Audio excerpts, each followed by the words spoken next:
మహోన్నతుడా మీకు స్తోత్రాలు.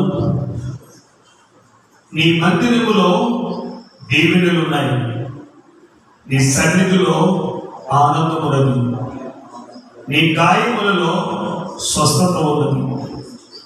కోరిన వారికి బలమిచ్చే దేవుడు, యెహోవా కొరకు ఎదురు చూచువారు నూతన బలము పొందుదురని వాక్యమని చూస్తున్నాం.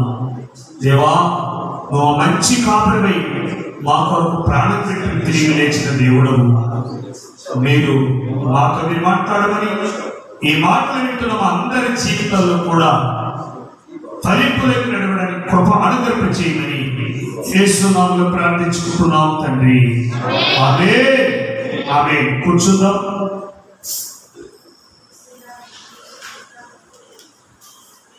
దేవుని పరిశుద్ధ నామానికి మహిమ కలుగునుగాక. ఈ 14వ ఉపవాస దినములో ఈరోజు సిద్ధపరచుకున్న కుటుంబాన్ని, కూడి ఉన్న సంఘాన్ని, ఈ మాటలు వింటున్న బిడ్డలందరినీ కూడా దేవుడు దీవించి ఆశీర్వదించునుగాక. ప్రభు అనేక మేలుతో నింపి నడిపించునుగాక. Praise the lord. Hallelujah. Yesu ప్రభువు వారు పరిశుద్ధ గ్రంథము ఎక్కడ చూసినా, ఎవరిని చూసినా నమ్ముట నీ వలనైతే నమ్మిన నీ దేవునికి సాధ్యమని అంటున్నారు. అలాగే నీ విశ్వాసమే నిన్ను బాగు చేయును, నీ విశ్వాసమే నిన్ను స్వస్థపరచును, నీ విశ్వాసమే నిన్ను అభివృద్ధి పరచునని పలు చోట్ల ప్రభు చెప్పిన మాటలు. ప్రియులరా, యేసు ప్రభు దేవుడు కనిపించలేదు పూజించడానికి, నమస్కరించడానికి. ఆయన నీ విశ్వాసాన్ని చూస్తాడు, నీ నమ్మకత్వాన్ని చూస్తాడు, నీలో ఉన్న పరిశుద్ధతను చూస్తాడు. వీటిని చూచి నిన్ను ఏ స్థాయిలో పెట్టాలో, ఏ స్థితిలో పెట్టాలో ఆ స్థితిలో, ఆ స్థాయిలో ఉంచుతాడు. మనం ప్రభు యొక్క మాటలు వింటూ ఉన్న మనము ఒకటి పరిశుద్ధులుగా జీవిస్తూ ఉండాలి, రెండవది నమ్మకస్తులుగా ఉండాలి, మూడవదిగా విశ్వాసములో ఉండాలి. Praise the lord. ఎలా ఉండాలండి చెప్పాలి. లాస్ట్ చెప్పదు, ఫస్ట్ చెప్పు. లాస్ట్ చెప్తుంది, ఫస్ట్ చెప్పాలి. ఒకటి పరిశుద్ధంగా ఉండాలి, రెండవది నమ్మకస్తులుగా ఉండాలి, మూడవదిగా విశ్వాసంతో ఉండాలి. Praise the lord. ఈ మూడు సుగుణాలు ఎప్పుడైతే నీలో ఉంటుందో ఇవి సంపూర్ణంగా ధరించుకొని ప్రభుని ఏదడిగినా ఆ కార్యాన్ని సఫలీకృతం చేస్తారు. Praise the lord. రైట్. విశ్వాసం అనేది ఒక వ్యక్తిలోకి ఎలా వస్తుంది అంటే వినుట వలన విశ్వాసం కలుగును. వినాలి. ఏం వినాలి? దేవుని మాటలు వినాలి. ఆయన మాటలు వింటే ఆయన ఎలా ఉన్నారో, ఏం చేయమన్నారో, ఎలా నడుచుకుంటున్నామో, నీవేమై ఉన్నావో, నీ కమ్యూనికేషన్ సహాంశం ఎలా ఉందో, ఇవన్నీ కూడా దేవుని మాటలో ఒక వ్యక్తిని చక్కదిద్దగలుగుతుంది. ఎప్పుడైతే ఈ మాటను వినవో అప్పుడు నీ విశ్వాసము సన్నగిల్లిపోతుంది, నీ విశ్వాసము పరిమాణం తగ్గిపోతుంది. అప్పుడు ఎప్పుడైతే నీ విశ్వాసం తగ్గిపోతుందో నీవు దేవుని దగ్గర పరిశుద్ధంగా ఉండలేవు, దేవునికి నమ్మకస్తులుగా జీవించలేవు. నామకార్థమైనటువంటి క్రైస్తవులుగా ఉండొచ్చునేమో కానీ ప్రభు దగ్గర కోరుకున్నది, ఆశించినది అందుకోదగినటువంటి అర్హత నీకు లేదని ఆ యొక్క మాటలో మనం తెలుసుకోవచ్చు. సరే, ఏదేమైనప్పటికీ కూడా ప్రభుత్వం బట్టి ఈరోజు ప్రభు సిద్ధపరిచినటువంటి దేవుని వాక్యం 121వ కీర్తన 7వ వచనాన్ని మనం చదువుతున్నాం. 121వ కీర్తన 7వ వచనం గమనించండి. ఏ అపాయమును రాకుండా యెహోవా నిన్ను కాపాడును, ఆయన నీ ప్రాణమును కాపాడును. ఇది మొదలుకొని నిరంతరము నీ రాకపోకలందు యెహోవా నిన్ను కాపాడును. హల్లెలూయా. చూడండి, ప్రభు అంటున్నాడు ఆయన కాపాడే దేవుడు. ఒకటి అపాయం రాకుండా కాపాడతారు, రెండోది నీ ప్రాణమును కాపాడతారు, మూడవదిగా నీ ప్రయాణాన్ని కాపాడతారు. అపాయం రాకుండా కాపాడతారు, నీ ప్రాణాన్ని కాపాడతారు, నీ ప్రయాణం అంతట్లో కాపాడే దేవుడైనా. Praise the lord. అందుకే భక్తుడు కీర్తనకారుడు రాస్తూ ఆ కీర్తనకారుడికి దేవునికి కలిగిన సహవాస సంబంధం, ఆయన గారి జీవితంలో తన ప్రాణాన్ని కాపాడారు, ప్రయాణాలను కాపాడారు, అపాయంలో కాపాడారు. ఆయన దేవుడి దగ్గర అన్ని అనుభవించిన వ్యక్తి కనుక నీకు కూడా ఇలాగనే ప్రభు చేస్తారు అని రాశారు. Praise the lord. నన్ను కాపాడే దేవుడు నిన్ను కూడా కాపాడుతాడు అన్నటువంటి మాటని రాశారు. మంచిది.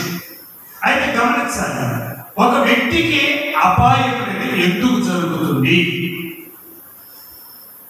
ఒక వ్యక్తికి అపాయం అనేది ఎందుకు జరుగుతుంది? ఇప్పుడు అపాయమే రానియకుండా కాపాడతానని చెప్పిన దేవుడు అపాయం వచ్చేంత వరకు ఎందుకు మౌనం ఉంటారు? కొన్ని కుటుంబాలు చూడండి, దేవుడిని నమ్ముకుంటారు, ప్రార్థన చేస్తూ ఉంటారు, మందిరాలకు వెళ్తూ ఉంటారు, ఎప్పుడు చూసినా ఆపత్కాలము అపాయమైనటువంటిది చాలా డేంజరస్ గా హింసించబడుతూ, బాధించబడుతూ, దుఃఖించుతూ ఇలాగే ఉండిపోతూ ఉంటారు. ఒక ఆనందకరమైన జీవితం ఉండదు, వారికి ఒక సంతోషకరమైన జీవితం ఉండదు. ఎప్పుడు వేదన, అపాయం ఇలాంటివే ఉంటాయి. కారణం ఎందుకు అన్న మాట మనం గమనిస్తే ప్రియులారా, దేవుడు ఇవన్నీ కాపాడే దేవుడు.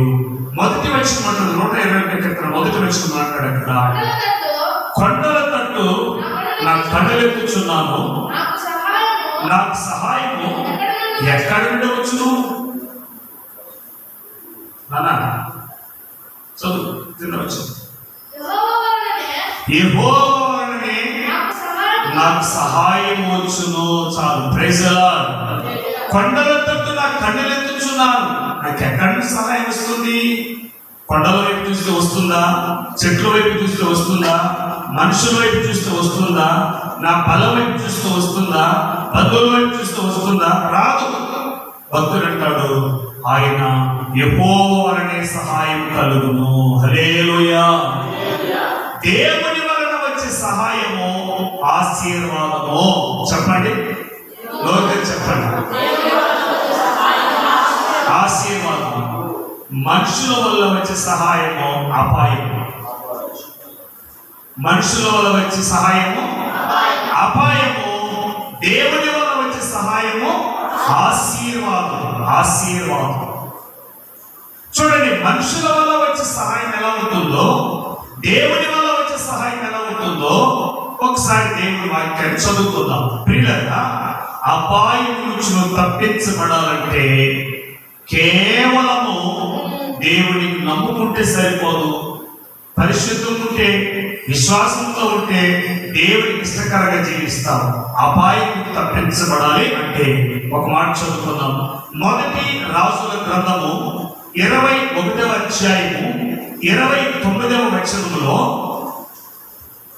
21-29వ వచనం చూడండి. ఆహాబు 27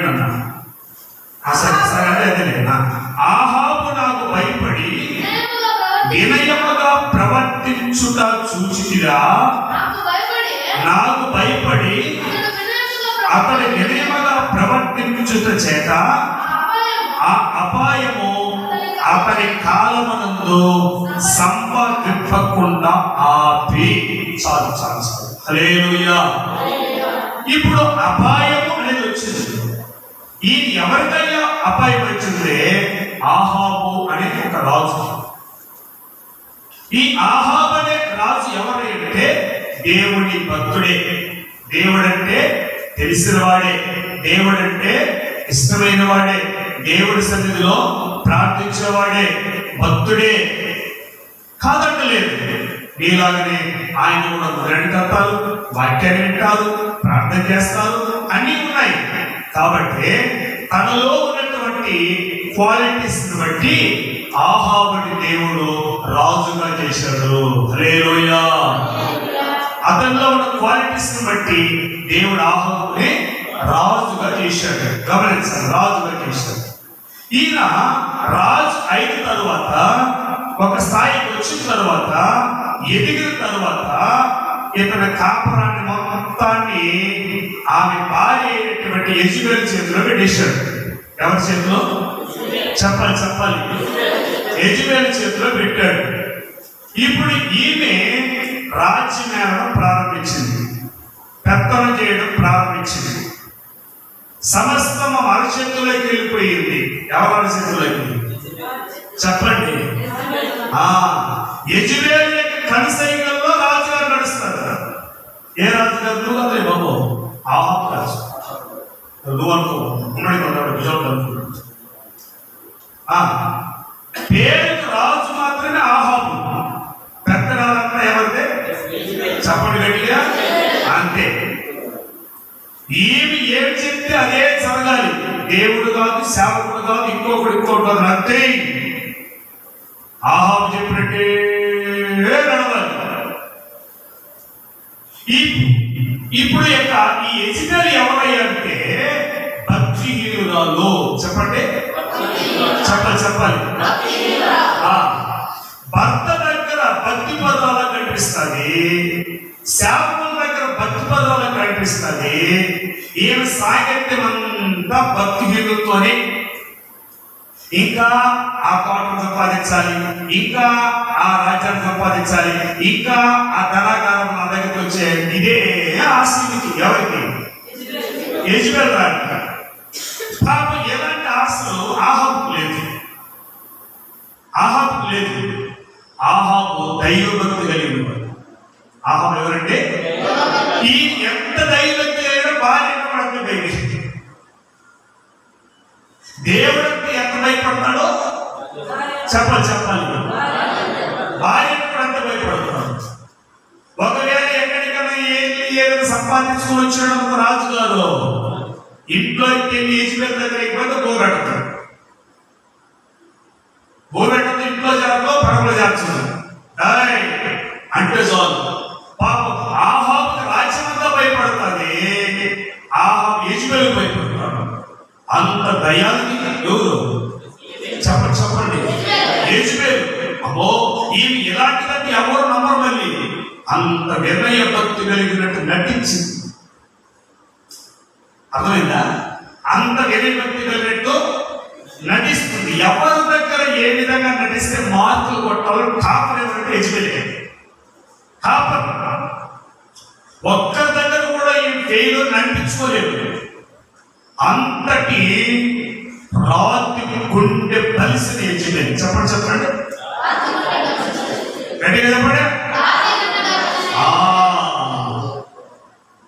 కనిపించేది నాకు ఉంటుంది. ఏ మగవాడు కూడా మాట్లాడలేడు గురించి కూడా. వాడు గుండె పగిలిపోద్ది. చూసేదానికి ఆడదే, అంత మృదువైనట్టుగా ఉంటుంది, గుండె పలిసింది. రైట్, ఇలాంటిదన్నమాట ఈవిడ. ఒకసారి ఏం జరిగిందంటే ఆహాబు అనే రాజుగారు తన యొక్క రాజ్య పరిసర ప్రాంతాలు వెళ్తూ ఉన్నప్పుడు ఒక ద్రాక్ష తోట కనిపించింది. ఒక ద్రాక్ష తోట, అది చాలా బాగుంది, చాలా పండ్లు, అది సూపర్ ఉంది. ఆహాబు తోట కన్నా ఆ తోట బాగుంది. ఆ తోట మీద మనసు పడింది. ఎవరికి? ఆహాబుకి మనసు పడింది. మనసు పడి ఆ తోట దగ్గరికి వెళ్ళి, అది నాబోతు అనే వ్యక్తిది ఆ తోట. నాబోతు ఆయన అక్కడికి వెళ్ళి, అరే నాబోతు నీ తోట నాకు అని అడిగాడు. ఆయన అన్నాడు, నేను ఇవ్వను, నా తోట నేను ఇవ్వను. ఒరే ఇంత పైసలు ఇస్తానరా, నేను ఇవ్వను. ఇంత బంగారు ఇస్తానరా, నేను ఇవ్వను. ఖచ్చితంగా ఒకే మాట అన్నాడు, నా తోటని ఎట్టి పరిస్థితుల్లో కూడా నేను నమ్ముకోను. ఈ దేవుడిచ్చిన తోట నేను నమ్ముకోను. నిశ్చయమైన మనసుతో ఉన్నాడు. ఈ ఆహాబు అన్ని కోణాల్లో పరిశీలించి చూశాడు, పాప అడిగి చూశాడు, కానీ నాబోతు దాన్ని నమ్మడానికే ఇష్టపడలేదు, ఒప్పుకోలేదు.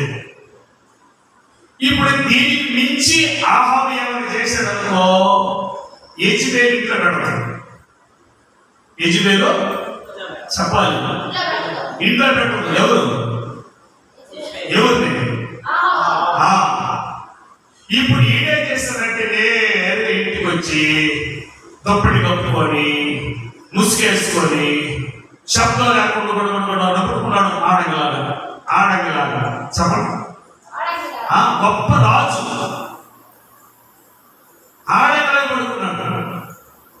అప్పుడు ఈ యెజబెలు ఊరు తిరిగేసి, ఎవరు తిరిగేసి గయ్యాలి కదా, ఎవరికి భయపడి భక్తుని అంత ఊరు తిరిగే స్థితికి వచ్చింది. ఆడపోయినాడు మా ఆయన,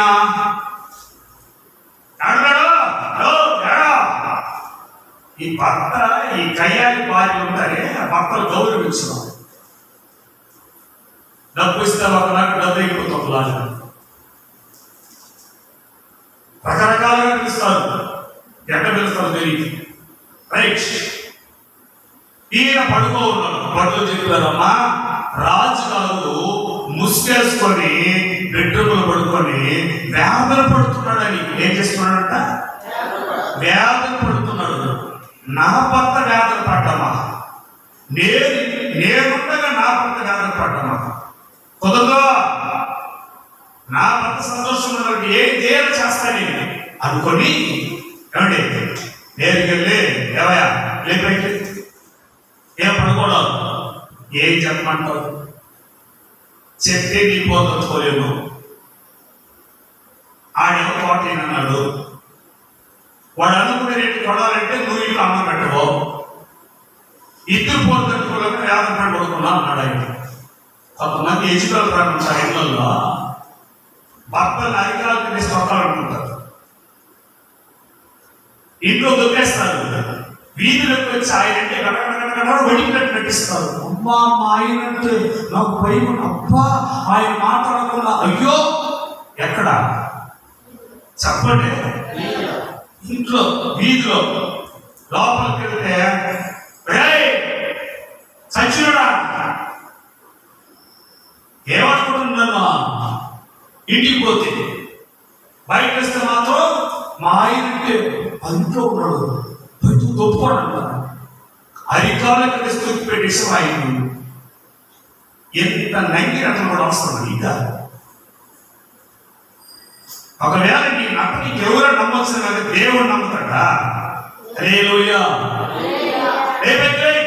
ఏం కావాలి పాప ఏడుండా ఏం చేసేదమ్మా, ఆ నామతో తోట అడిగినాను, వాడు ఎవరని చెప్పేస్తాడు. ఒక రాజుగా నేను అడిగితే వాడు ఎవరని చెప్పాడు. అందులో చాలా బాధ అనిపించేసింది, అందుకు పడుకున్నాడు. నా పోతే తాతేవాడు నేను పడిస్తా తోటని, ఎవరు భర్తని. అబ్బో నేను ఒకసారి దేవుడి మాట చెప్పాను, ఒకసారి అడిగి దేవుని మాటలు చెప్తా ఉన్నాను, సువార్త చెప్తా ఉన్నాను. ఈమంత వినయ భయభక్తితో కూర్చొని అవునా పాస్టయ్యా, అవునా పాస్టయ్య అంత వినయ స్వరంతోటి వినయ మాటలతోటి మాట్లాడుతుంది. ఇదే పేరు కలిగిన ఇంకో చోటుంది. వాళ్ళ భర్త భార్య భర్త మధ్య గొడవ వచ్చిందంటే ఎక్కడో వీళ్ళతో కాదు, ఏమి పేరు కలిగిన భర్త పేరు వదిలేదు, సేమ్ పేరు. వాళ్ళు వచ్చి ఈ కొత్తగా వచ్చారు ఆ ఫ్యామిలీ, వాళ్ళు తెలియకుండా వచ్చి ఎక్కడ చెప్పారు, నా దగ్గర సువార్త ఎంత ఉంది, వినయ భయభక్తులు కలిగిన నా దగ్గర చెప్పారు. సరే ఎలాగంటమ్మా ఫలానా ఆమె భర్తను కొట్టారంట, వాళ్ళు చెప్పారు అన్నారు. ఏముండా పాస్టయ్యో అని అంతేనయ్యా, మగోడు కూడా ఇంటి కట్టడం మీరు ఆ విధంగా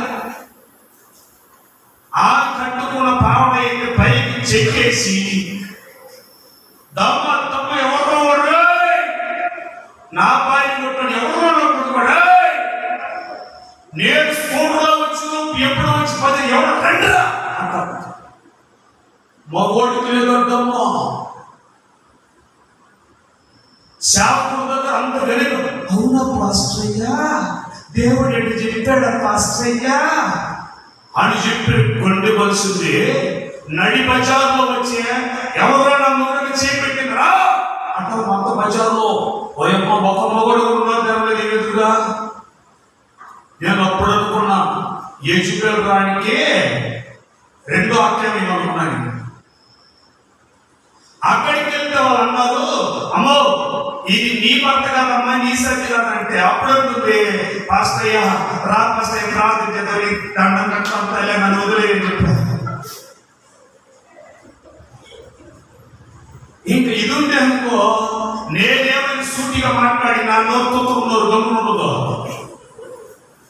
నేనేమన్నా ఉన్నది ఉన్నట్టు మాట్లాడతా మళ్ళీ నేనే చెప్పుకోవాలి, ఇంట్లో వేసుకుంటాను పొద్దున పాపని సేవ చేసుకోవాలని చెప్పి అక్క ఇంటికి రాలేదు అక్క ఇంకెప్పుడు వస్తా చెప్పి వచ్చేసి ఇంటికి వచ్చి పాస్టర్తో చెప్పారమ్మా అతి విధంగా విశ్వాసం చూసాను తల్లి ఇంకెప్పుడు ఇది చూడలేమని చెప్పా.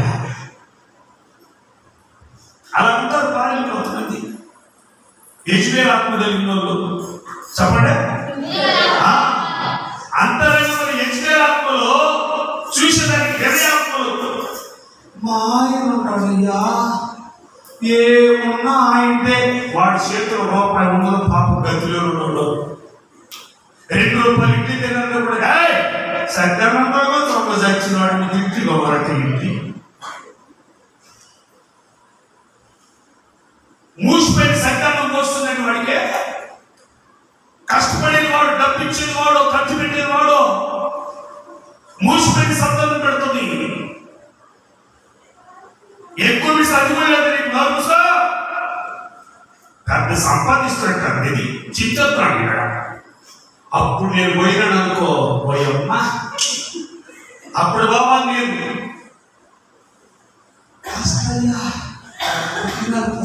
అమ్మగారు బాగా ఎంతవరకు సచ్చినవాడ పోయినవాడ సత్యార్థుడు అట్లా మాట్లాడు ఇప్పుడు ఏదైపోయి చూడండి.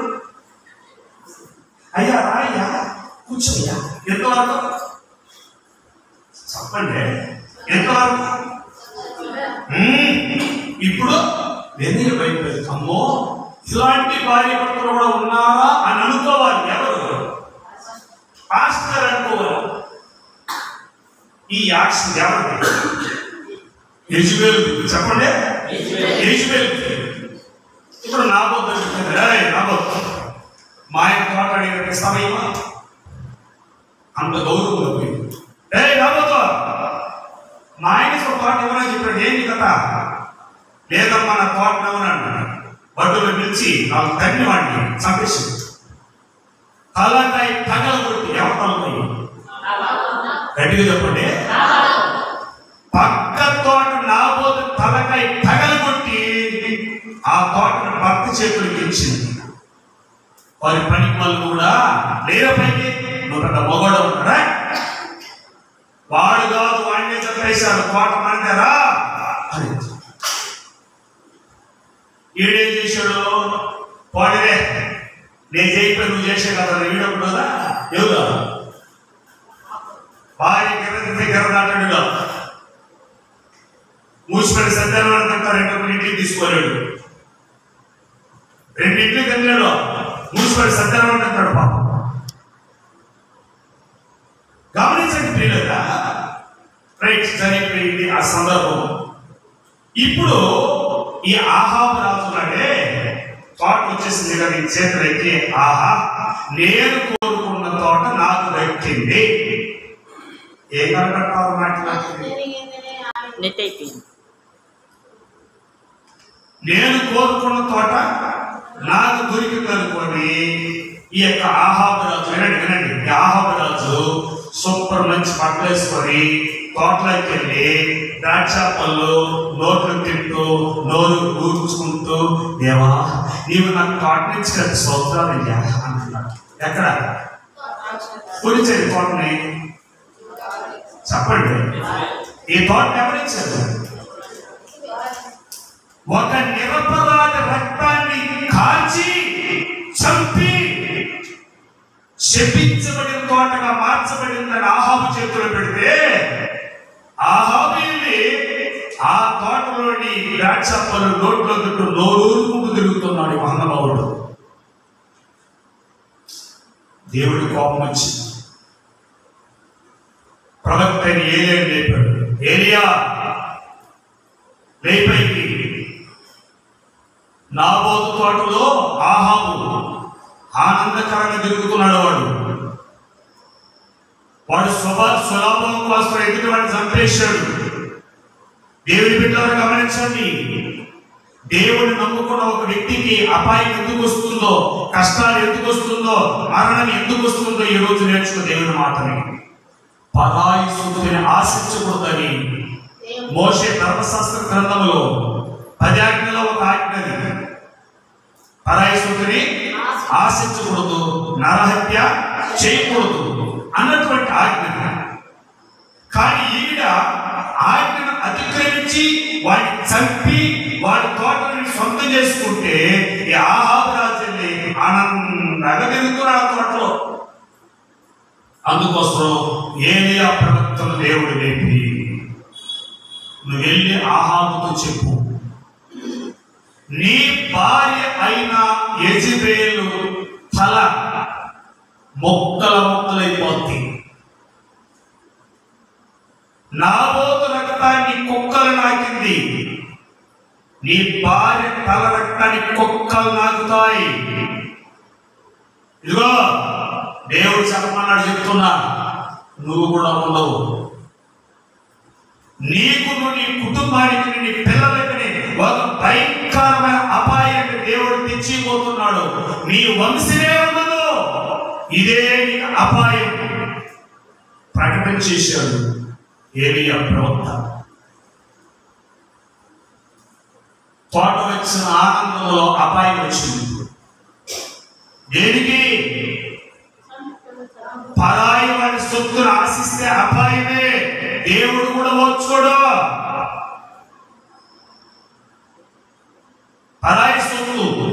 న్యాయవంతంగా ఉండాలి. కూలిచ్చే వాళ్ళైనా, వ్యాపారం చేసే వాళ్ళైనా ఎదుటి వారి సొత్తులు తింటే దేవుడు ఓర్చుకోడు బిడ్డ.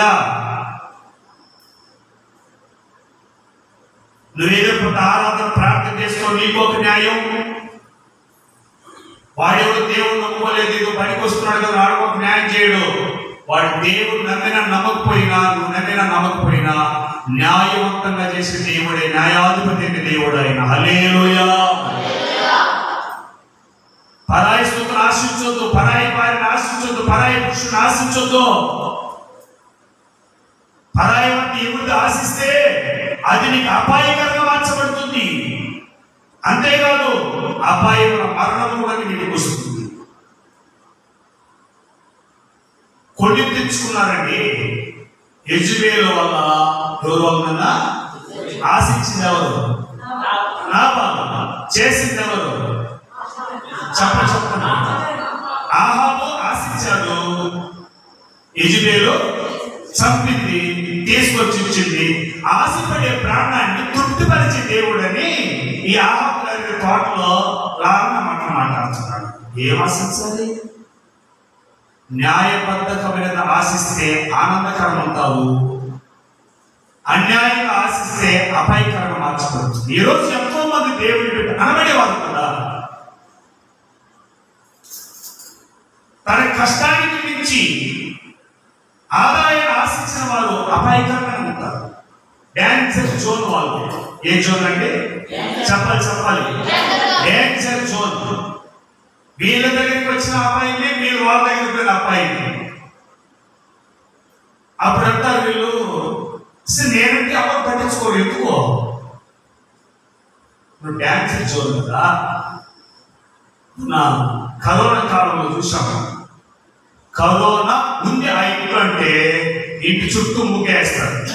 Dancer zone. వాళ్ళు ఇంటి పక్క రాకూడదు, వీళ్ళు అటుపక్క పోకూడదు. ఆ ఇంట్లో ఏముందన్నా కరోనా, డాన్సర్ జోన్. అదే విధంగానే అర్థమవుతుందా? పరాయి సొత్తుని నువ్వు అన్యాయంగా ఆశిస్తే, నీవు ఆశించిన దానికి ఒక వ్యక్తిని బలి చేస్తే, నీవు ఆశించింది నీ చేతికి వచ్చింది నీకు ఏ సొత్తుగా మారుతుంది? డాన్సర్ జోన్గా మారుతుంది.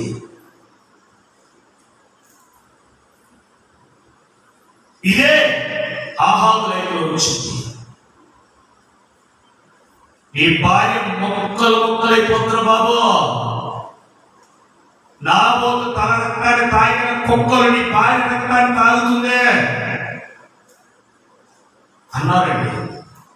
ఈ మాటలని ఆహాబు విన్నాడు. చూడండి ఆ మాట 23వ వచనం చూస్తే, యెజబెలును గురించి యెహోవా సెలవిచ్చినది ఏమనగా, ఇశ్రాయేలు ప్రాకారం వద్ద కుక్కలు యెజబెలును తినివేయును, పట్టణమందు చచ్చు ఆహాబు సంబంధులకు కుక్కలు తినివేయును, బయట భూములలో చచ్చిన వారి ఆకాశ పక్షులు తినివేయునని చెప్పాను. తన భార్య అయిన యెజబెలు ప్రేరేపణ చేత యెహోవా దృష్టికి కీడు చేయు తన్ను తాను అమ్ముకున్న ఆహాబు వంటి వాడు ఎవడో లేడు. భార్య మాట విన్నాడు, పరిశుద్ధతను అమ్ముకున్నాడు. భార్యకు పెత్తనం ఇస్తే పోతుందని, పరిశుద్ధత పోతుంది, విశ్వాసం పోతుంది, మకత్వం పోతుంది. పరాయి సొత్తును ఆశిస్తే ఏమేమి తీసుకొచ్చి పెడుతుంది? చండాలంగా. నేను అనకూడదు ఆ మాట, చెప్తున్నా. తిరుపతిలో నేను డిగ్రీ చదువుకుంటున్నప్పుడు ఒక అతను ఉండేవాడు. మా అన్న సీనియర్ అన్నలో పీజీ చదివిన వాళ్ళు మంచి అభిప్రాయంలో ఉండేవారు. ఒక అతను మాటికి వచ్చి అన్నం తీసుకెళ్తా ఉంటాడు. మాకు తెలియదు ఎందుకయ్యా తీసుకెళ్తామంటే, ఆయన సొంత భార్యని అమ్ముకుంటున్నాడు డబ్బుల కోసం. పీజీ అన్నలు కదా, ఎవరిస్తారు కదా, ఎందుకు వెళ్తారో మాకు తెలియదు. కొద్ది రోజులకి చూస్తే, ఒక సంవత్సరం తర్వాత నెక్స్ట్ వీక్ నేను వచ్చే లోపల చూస్తే అతడు అదే యూనివర్సిటీలో వచ్చి ఇద్దరు పిల్లల్ని పిలుచుకొని వెళ్ళేటప్పుడు లారీ యాక్సిడెంట్ పడి తల మొక్కలైపోయింది. డబ్బు సంపాదించడానికి భార్యను అడ్డం పెట్టొద్దు. నీ అధికారం కోసం భర్తను అడగదొక్కద్దు. బైబిల్ వచ్చినట్టుంది, భార్యాభర్తలు ఒకరికొకరు లోబడి ఉండండి, ఒకరికొకరు ప్రార్థన చేసుకోండి, ఒకరికొకరు విధేయత కలిగి ఉండండి అని వాక్యం చెప్తుంది. ఈ మాటకే విరుద్ధమైనది ఆహాబు యెజెబెలు యొక్క జీవితం. అక్కడ అంటున్నాడు, మరి నాన్న ఈ విధంగా చేసింది నీ భార్య, యెజెబెలు యొక్క ప్రేరేపణ బట్టి నువ్వు చేసింది కనుక నీవు దేవుని దృష్టికి కీడు చేసి నిన్ను నీవు అమ్ముకొట్టి కనుక నీలాంటి వాడికి ఎవడు ఉన్నాడని చెప్పే లోపు చూడండి 27వ వచనంలో చూస్తే ఆహాబు ఆ మాట విని, ఏ మాట విని చెప్పండి, ఏ మాట విని?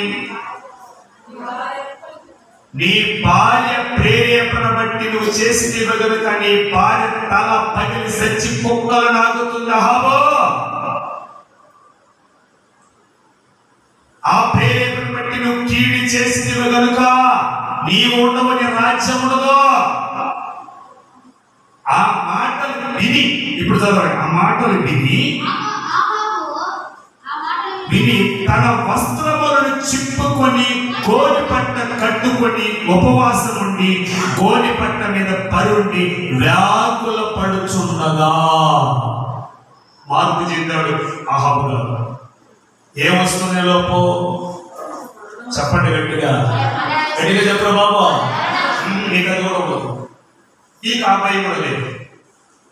ఇప్పుడు చెప్తున్నా, ఒక ఫ్యామిలీ గురించి చెప్తున్నాను. ఒక కుటుంబంలో దేవుడు నాకు బయలుపరిస్తే నేరుగా ఇలా ఇంట్లో ఆ సిస్టర్తోనే చెప్పాను, అమ్మా నీకు అనారోగ్యం ప్రారంభం అవబోతుంది నా దేవుడు చెప్పాడు, జాగ్రత్త, నీ ప్రవర్తన మార్చుకో, ఖచ్చితంగా అనారోగ్యం రాకుండా దేవుడు చేస్తాడని చెప్పి ఇంచుమించుగా 4 years అవుతుంది అనుకుంటా, 3 సంవత్సరాలు అవుతుంది. కరోనా రాక ముందు నేను చెప్పిన తర్వాత ఆ రోజు నుండి ఈ రోజు వరకు ఇంచుమించుగా 2 లక్షల రూపాయలు ఖర్చు పెట్టుకుంటూ హాస్పిటల్కి నాకు తెలుసు. ఇప్పటికీ ఆ సిస్టర్ అనారోగ్యంగానే ఉంది. ప్రజెంట్ ఇప్పుడు కూడా పేషెంట్ కాగా. ఎప్పుడు చెప్పాడు దేవుడు దీన్ని? 3 years back, 3 సంవత్సరాల ముందు చెప్పాడు. భార్య భర్తలు ఇద్దరిని కూర్చోబెట్టి, అన్నా దేవుడి విధంగా నాకు చూపించాడు, జాగ్రత్తగా మెలగండి, భయభక్తితో ఉండాలని చెప్తే వాళ్ళకి అనారోగ్యమే వచ్చి హాస్పిటల్ కన్నా వెళ్తారు కానీ ప్రార్థించరాదండి. ఇప్పటికి కూడా అర్థమవుతుంది మీకు? దేవుడు చెప్పాడా లేదా? అది అనిపిస్తున్నావా లేదా? ఇక్కడ చూడండి, ఇది బైబిల్. ఎంత పెద్ద ఉన్నత స్థాయిలో ఉన్నటువంటి ఆహాబు దేవుని గద్దింపులకు భయపడి రాజ్యాన్ని, రాజరికాన్ని, సింహాసనాన్ని విడిచిపెట్టి ఆయన వేసుకున్న వస్త్రాలు చించుకొని గోనెపట్ట కట్టుకొని వ్యాకులు పడుతున్నాడంట. అయ్యా, నేను ఆశించిన దాని కొరకై నా భార్యను ప్రేరేపించిన నేను, నా భార్య వల్ల నా వల్ల చేసినటువంటి పాపం వల్ల నా రాజ్యం మీదకి, నా బిడ్డల మీదకి అపాయకరం జరిగిపోతుందయ్యా అని ఏడుస్తున్నాడు. అంతే, ఏడుస్తున్నాడు. ఈ ఏడుపుని విన్న దేవుడు మనకి ఎంత మంచి దేవుడు చూడండి. హల్లెలూయా. అహంకారం పెట్టినప్పుడు ఏం చేశాడు? సస్తావని చెప్పాడు. ఇప్పుడు తన తప్పును తను తెలుసుకొని వినయ భయభక్తులతో దేవుడి సన్నిధిలో వ్యాకులు పడగా మళ్ళీ పెడుతున్నాడు ఏలియాతో, ఏలియా రేపైకి నువ్వే కదా చస్తావని చెప్పింది, ఇప్పుడు నువ్వే అన్నాడు. హల్లెలూయా. నీ ద్వారానే అపాయాన్ని తెప్పించాను, నీ ద్వారానే అపాయం ఆపుతాను, లేచి అన్నాడు. ఇప్పుడు చూడండి, లేచి ఏం చేయాలంట అని చెప్తున్నాడు 29వ వచనం. ఆహాబు నాకు భయపడి వినయముగా ప్రవర్తించడం చూచితివా. చదువు ఇక్కడ అడుగుతున్నాడు ఏలియాని, ఏలియా సరే, నువ్వు నేను అన్నప్పుడు వాడు భయపడలేదు అనుకున్నావు కదా, ఇప్పుడు చూడు ఆహాబు ఏం చేస్తున్నాడు. నాకు భయపడి నా మాటకు విధేయత చూపించి ఎంత భయపడి ప్రవర్తిస్తున్నాడు చూడయ్యా. రాజ్యాన్ని వదిలాడు, రాజ్యాన్ని వదిలాడు, సింహాసనం వదిలాడు, బట్టలు మానేశాడు, గోరి పట్ట కట్టుకొని నా సన్నిధులు ఏడుస్తున్నాడు. ఇప్పుడు వెళ్ళి వాడి దగ్గరికి అపాయాన్ని తీసేస్తాను చెప్పు అన్నాడు. చూడండి ఏం చెప్తున్నాడు అక్కడ. చాలు నాన్న ఉన్నాడు అక్కడ అంటున్నాడు, ఆ అపాయము అతని కాలమునందు సంభవింపకుండా ఆపి. ఈరోజు వాక్యం ఏంటి?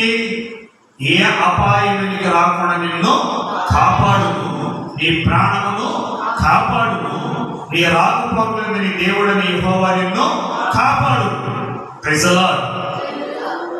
ఇప్పుడు ఆహాబు అలాంటి పశ్చాత్తాపంకి భయపడి వినయముతో ఉపవాసాన్ని ప్రార్థించగా కోపంతో అపాయాన్ని తెచ్చిన దేవుడు తగ్గింపుతో ఆశీర్వదించాడు. ఇప్పుడు కొట్టాలి చప్పట్లు గట్టిగా వస్తాడు.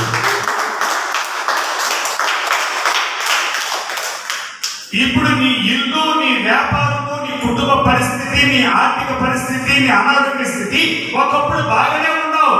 ఈ రోజు ఎందుకు ఈ స్థాయికి వచ్చిందంటే అర్థమైందంటే ఇప్పుడు ఎందుకు వచ్చిన స్థాయి నీకంటే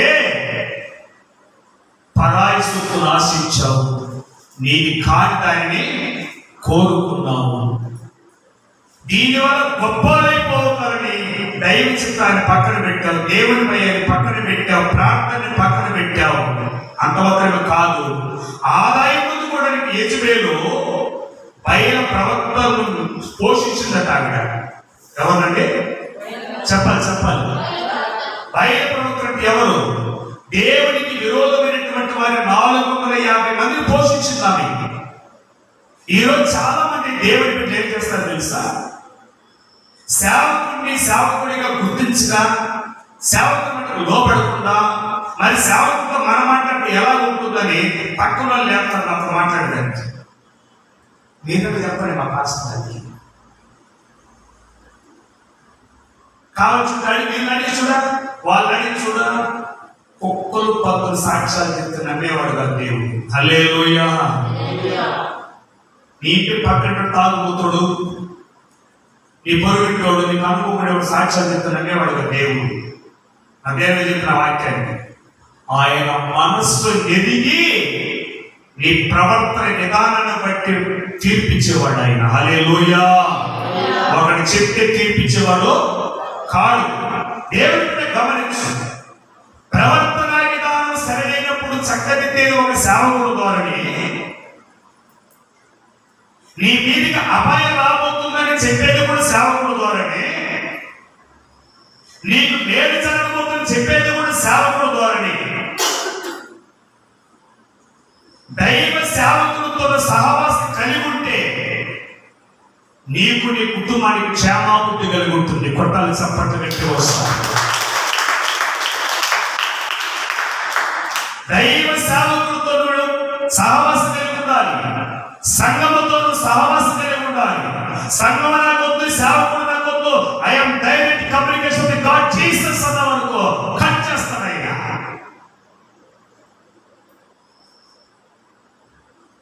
నెట్వర్క్ ఉంది, ఫోన్ లేకుండా నెట్వర్క్ ఎలా పనిచేస్తుంది? ఇప్పుడు ఇక లైవ్ దేనిలో చూసుకున్నారు ప్రజలు చెప్పండి. ఫోన్ లేదండి, మాకు హై స్పీడ్ నెట్వర్క్ ఉంది, 5G 6G మా ఇంట్లో ఉంది, మేము నెట్వర్క్ తోనే చూసుకుంటామంటే నెట్వర్క్ కనెక్ట్ దేని ద్వారా అవుతుంది? ఫోన్ ద్వారా వస్తుంది. ఇప్పుడు ఏది చూడాలన్నా వినాలన్నా ఫోన్ ద్వారానే వినాలి. కుదరదా? మా ఇంట్లో దాన్ని బాక్స్ అంటారు ఆయన, వైఫై బాక్స్ ఉంది, మేము చెవులో పెట్టుకుని వైఫై పెడతామంటే నీకు కనిపిస్తుందా? నీకు వినిపిస్తుందా? ఆ డైరెక్ట్ వైఫై చెవులు పెట్టుకుంటే ఏమవుతుంది? చెవు కాలిపోతుంది. 2 రోజులు చెవు తగ్గిపోతాం. కాబట్టి పరిశుద్ధాత్మ దేవుడు ఉన్నాడు, నీ కొరకు సేవకున్నాడు, సంఘం ఉంది. నీకు మేలు చేయాలన్నా కీడు చేయాలన్నా తెలియపరచడానికి చక్కటి ఉపదేశం ఉంది. ఈ ఉపదేశాన్ని విన్నప్పుడే నువ్వు సంఘంలో క్షేమాభివృద్ధి కలుగుతుంది. హల్లెలూయా. దేవుని మాటకు భయపడి వినయం కలిగి బట్టలు చుచ్చుకొని ఉపవాసం ఉండి వ్యాకులు పడి ఏడుపు దేవుడికి వినిపించింది. Praise the lord.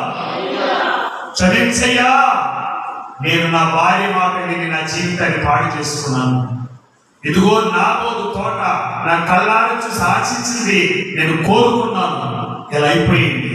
నా వల్లే నా భార్య హత్య చేసింది, నా వల్లే నాబోదు చనిపోయాడు, నా వల్లే పరాయి వలసని తీసుకున్నాను, నా వల్లే నా మీదికి నా ఇంటి మీదకి అపాయం జరిగిందంటే నేనే కారకుడని చెప్పి ఏడుస్తున్నాడు ఆహాబు.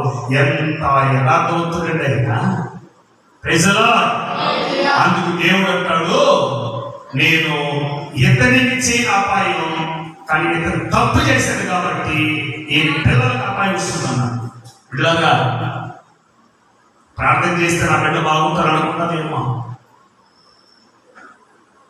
అయినా ఇల్లు వాళ్ళు కట్టించాక బిడ్డగా నువ్వు అనుకుంటున్నావేమో. కడుపు కూడా తిండి తినకుండా అప్పులు కట్టుకొని బిల్డింగ్ కట్టిద్దాము, మా అమ్మ నాకు 2 బిల్డింగ్ కట్టించింది అనుకుంటావేమో. బైబిల్ ఏం చెప్తున్నారా? నీవు పశ్చాత్తాపడితే నీ వరకే. ఇది ఎవరి మీదకి వస్తుందంట? చదవండి, చివరికి ముగించేస్తాను. చూడండి అన్నమాట. చూడండి, ఆ అపాయము అతని కాలమునందు సంభవింపకుండా ఆపి అతని కుమారుని కాలమందు అతని కుటుంబీకుల మీదికి నేను దానిని రప్పించదను. ఆహాబు ఆగిపోయింది. చెప్పాలి నాన్న, ఆగిపోయిందా? గట్టిగా చెప్పమ్మా. ఎవరు పెట్టినా ఇదంతా ఎవరు పెట్టి జరిగిందమ్మా? ఎవరు? అని భార్య, అమ్మ.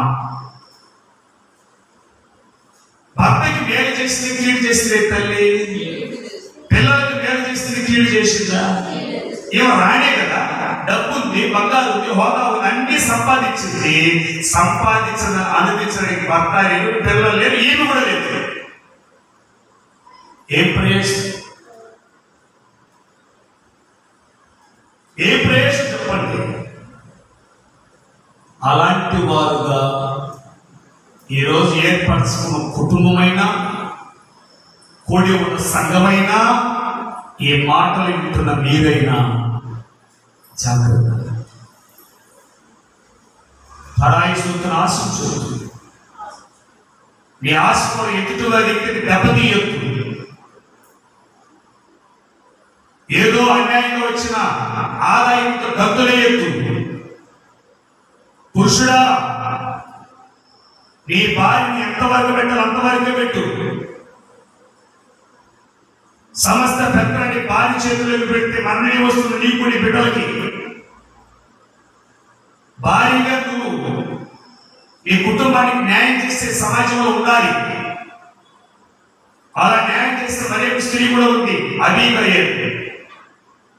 తన భర్త మూర్ఖుడు, తాగుబోతుడు, పనికిరాని వాడు, నొరుతోడు, అతడు దేవునికి విరోధమని కార్యాలు చేసి అపాయాన్ని తెచ్చుకున్నాడు. తన రాజ్యమే కోర్చబడి కలిగినటువంటి అపాయాన్ని తెచ్చుకున్నాడు. ఏంటంటే సేవకుడిని ఎదిరించిన ఒక్క మాటకే. యెషయి కుమారుడు దావీదు మేలు చేసిన వాడికి కీడు చేయాలనుకున్నాడు. ఎవరంటే? నాబాలు. చెప్పాలి, ఎవరైనా మాట్లాడరు బాబు. నాబాలు మేలు చేసిన వాడికి కీడు చేయాలనుకున్నాడు. అపాయము రానే వచ్చింది. బైబిల్ వచనం చెప్తుంది, నీ పాపము నీ ఇంటి వాకిట పొంచి ఉండును. ఎక్కడికి పోదనా అక్క? ఎక్కడికి పోతుంది? వేరే ఇంటికి కాటేయదు. నీ ఇంట్లోనే నిన్నే, నీ బిడ్డనే, నీ భర్తనే నిన్నే కాటేస్తుంది. సంఖ్యాకాండం అంటాడు, నీ పాపము నిన్ను పట్టుకొనును. అది పొంచి ఉంటుందంట, తట్టుకుంటుందంట. మహా డేంజర్. కాబట్టి ఇక్కడ నాబాలు మూర్ఖంగా ప్రవర్తించిన విధానాన్ని బట్టి అపాయం పరిగెత్తుకుంటూ వస్తూ ఉంది. అపాయం పరిగెత్తుకుంటూ వస్తూ ఉంది. ఈ నాబాలు పరిగెత్తుకుంటే అబీగైలుతో చెప్తున్నాడు, అమ్మా మన యజమానుడు పనికి మారిన వాడు. చెప్పే సాక్షి చూడండి. మన యజమానుడు పనికి మారిన వాడు. దావీదు వాళ్ళు కరిమేలులో మన గొర్రెలు మేపుతూ ఉండగా కాపుదలగా ఉన్నారట. ఇదిగో వాళ్ళ కాసిన కాపుదల సంరక్షించిన వల్ల మన గొర్రెలకి ఏ అపాయం నష్టమే జరగలేదట. అయితే ఒక్క పూట తిండి కోసం మన రాజుగారిని అడిగితే మన రాజుగారు వాళ్ళని వ్యతిరేకించాడు. ఇప్పుడు వాళ్ళు మహారౌద్రుడై మారణాయుధం ఎత్తుకొని వస్తున్నారు మన కోట మీదకి. రాజుని మన కోటని ధ్వంసం చేస్తారు వాళ్ళు. అబీగయలు విన్నారా మాటలు? వాళ్ళు ఎంతమంది? 300 మంది. 300 మందికి అన్ని స్పాట్ లో రొట్టెలు తయారు చేసి గొర్రెను వధించి మాంసం వండుకొని ఆ 300 మందికి కావలసినటువంటి తన భర్తని, తన కాపురాన్ని, తన కుటుంబాన్ని, తన పిల్లలను కాపాడుకోవడానికి వేగిరిపడి పరిగెత్తి దావీదు గారి యొక్క సైన్యం పరిగెత్తుకుంటూ వస్తూ ఉంటే ఈమె సాగిలపడి ఎవరి దగ్గర? దావీదు దగ్గర సాగిలపడి, నా ఏలినవాడా, నీ దాసులను నన్ను దాటిపోవద్దయ్యా. ఇదిగో నా భర్త మూర్ఖుడని, ఆయన పేరులోనే ఉంది మరుతోడని ఇదో అనేసాడయ్యా. ప్లీజ్ అయ్యా, నా భర్తను బట్టి నేను క్షమాపణ అడుగుతున్నానయ్యా, నన్ను దాటిపోవద్దయ్యా. దేవుడిని దీవించును గాక, దేవుడిని రాజ్యాన్ని హెచ్చించును గాక, దేవుడి క్షేమాన్ని కలిగించును గాక. ఆ రాజుగారి కోపాన్ని చల్లార్చిన స్త్రీ ఈవిడ. కొట్టాలి చప్పట్లు గట్టికొస్తాను. ఆ రాజుగారి కోపాన్ని చల్లార్చేసింది. ఇంటి మీదకి వచ్చే అపాయాన్ని అడ్డగించి క్షేమాన్ని రప్పించుకున్నది ఈవిడ. అబీగయలు యెజబెల్ చేసింది, దారిలో పోయి అపాయాన్ని ఇంటి మీదకి తెచ్చుకున్నది, భర్త మీదకి, పిల్లల మీదకి తెచ్చుకుంది. ఓ స్త్రీ, నువ్వు ఎలా ఉన్నావు? పురుషుడా, నువ్వు ఎలా ఉన్నావు? నీ కుటుంబం మీదకి అపాయాన్ని తెచ్చుకుంటున్నావా? నీ పిల్లల మీద శాపాన్ని తెచ్చుకుంటున్నావా? ఏదో సాధించాలనుకుని అపాయాన్ని ఇంటి ముంగట పెట్టుకొని ఏడిస్తే ఏం ప్రయోజనం? ఎక్కడో అయిన పాపాన్ని ఈ వాక్యంలో పెట్టుకొని ఇప్పుడు కాటేస్తుంది ఏ ప్రయోజనం? జాగ్రత్త. అపాయం రాకుండా కాపాడే దేవుడు ఈ రోజు నీకు అవకాశం ఇస్తున్నాడు. యెజబెల్ లాంటి స్వభావాన్ని తీసేయి, నాబాలు లాంటి స్వభావాన్ని తీసేయి. ఆహాబులాగా మారుమరుసుకోవద్దు. అబీగయలాగా నీ భర్త కోసం అడ్డుపడు. 2 కుటుంబాలు కాపాడబడదు. ఒకటి భర్తను బట్టి, ఒకటి భార్యని బట్టి. అపాయాలు ఒకింట్లో భర్తను బట్టి వచ్చింది, ఒకింట్లో భార్యని బట్టి వచ్చింది. అయితే వీళ్ళు దేవుని పాదాలు పట్టుకున్నారు కనుక ప్రాణం కాపాడబడింది, జీవితాలు కాపాడబడింది, రాజ్యాలు కాపాడబడింది. నా దేవుడిచ్చిన మాట నెరవేర్చుకున్నాను. కాబట్టి ఈ దేవుని వాక్యాన్ని నీవు ఏం చేసావో ఒప్పుకో, పశ్చాత్తాపడు. నిన్ను, నీ కుటుంబాన్ని నా ప్రభు రక్తం చేత కడుక్కొని, యేసు ప్రభు రక్తం చేత కడుక్కొని నీ పాపాన్ని ఒప్పుకొని. ఎందుకంటే మాట అంటాడు సామెతల గ్రంథం 28:13, అతిక్రమమును దాచిపెట్టువాడు వద్దెలలో, దాన్ని ఒప్పుకొని విడిచిపెట్టువాడు కనికరం నందును. 1 యోహాను రాసిన పత్రిక 1:9 చెబుతుంది, యేసుని రక్తము ప్రతి పాపము నుండి వారిని పవిత్రులుగా చేయును. ఒకవేళ ఇలాంటి అపాయం నీకుందా? ఇలాంటి డ్యాన్స్ జోన్లు ఉంటున్నావా? నీ భార్య చేసిన తప్పు వల్ల, నీ భర్త చేసిన తప్పు వల్ల దేవుడి బిడ్డలు అనుకుంటూ నామకార్థంగా జీవిస్తూ పరాయి సొత్తును ఆశిస్తూ ఏదో గొప్ప అన్యాయంగా చేసి ఈరోజు అపాయకరంగా ఉన్నావా? రాత్రి ప్రభునికి అవకాశం ఇస్తున్నాడు. ఇప్పటికీ మించిపోలేదు. Today is the last day in your life.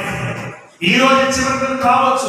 నువ్వు పశ్చాత్తాప పడకపోతే, మారు మనసు పొందకపోతే, రేపే నీ ఇంటి మీదకి అపాయం రావచ్చు, నీ బిడ్డల మీదకి రావచ్చు, నీ భార్య మీదకి రావచ్చు, నీ భర్త మీదకి రావచ్చు. నా దేవుడు చెప్పాడు.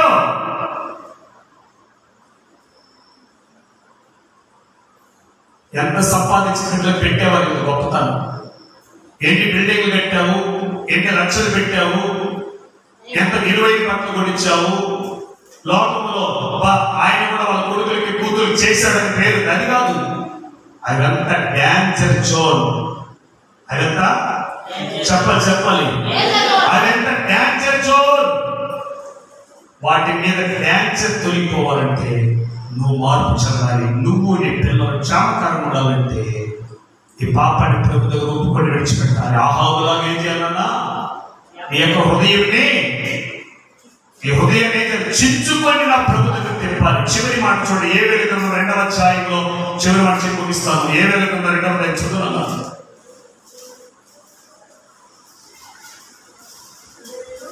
2వ అధ్యాయం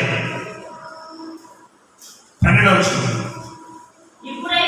ఇప్పుడైనా మీరు ఉపవాసం నుండి కన్నీరు విడుచుతూ దుఃఖించుతూ మనఃపూర్వకముగా తిరిగి నా యొద్దకు రండి. నీ దేవుడని యెహోవా కన్నా ఆశ్చర్యము గలవాడు, శాంతమూర్తి, అత్యంత కృపగలవాడై తాను చేయి ఉద్దేశించిన కీడును చేయక పశ్చాత్తాపపడును గనుక మీ వస్త్రములు కాక మీ హృదయమును చింపుకొని ఆయన తట్టు తిరుగుడి. ఒకటో చప్పలు గట్టిగా వస్తాయి. పైకి నంగేటి లేకపోక తెలుసు తెలుగు చేసయ్యా, నన్ను క్షమించయ్యా అని యాక్షన్ చేయొద్దు. మీ హృదయాన్ని చీల్చాలి అంటే అర్థమేంటి?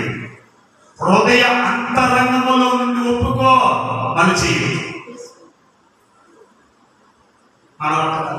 ప్రభు క్షమించయ్యా, దేవా ఏ పాపం చేస్తున్నానయ్యా, మళ్ళీ రేపు చేస్తానయ్యా, నాతో కూడా అయ్యా.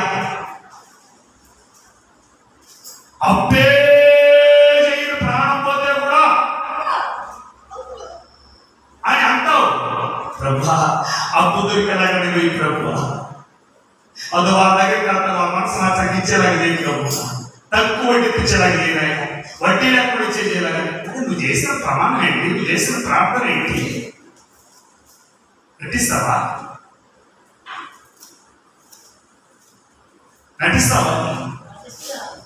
దేవుడి పాదాలతో ప్రాణం వదిలే అపాయం తప్పించి నడిపించి దేవుడే. పట్టాలు సపడలేదు.